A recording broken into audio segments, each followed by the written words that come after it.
Maithili express music.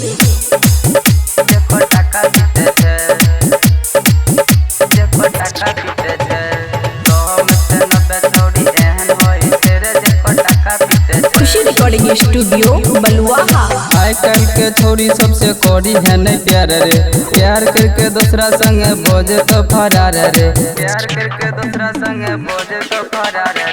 आइ काल के छोरी सबसे कौड़ी है नहीं प्यार रे, प्यार करके दूसरा संग बोझे तो फरार रे। 100 में से 90 छोरी एहन होई छे रे जेको टाका पीटे छे, 100 में से 90 छोरी एहन होई छे रे जेको टाका पीटे छे, जेको टाका पीटे छे, जेको टाका पीटे छे।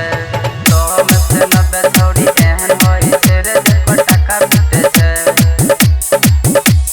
भर दिन में 10 गो छोरी यार बनाबै छै, एगो से नहीं मन भरे त दोसर लभ गई छै, एगो से नहीं मन भरे त दोसर लभ गई छै। भर दिन में 10 गो छोरी यार बनाबै छै, एगो से नहीं मन भरे त दोसर ले भगई छै। 100 में से 90 छोरी एहन होई छै रे जेको टाका पीटे छै, 100 में से 90 छोरी एहन होई छै रे जेको टाका पीटे छै, जेको टाका पीटे छै, जेको टाका पीटे छै।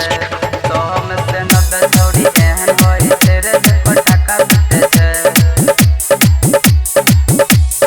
छोरी सब सुने मीठा करी है नहीं खर्चा, नहीं तो गम टोला में होई जेतो चर्चा, नहीं तो गम टोला में होई जेतो चर्चा। छोरी सब सुने मीठा करी है नहीं खर्चा, नहीं तो गम टोला में होई जेतो चर्चा।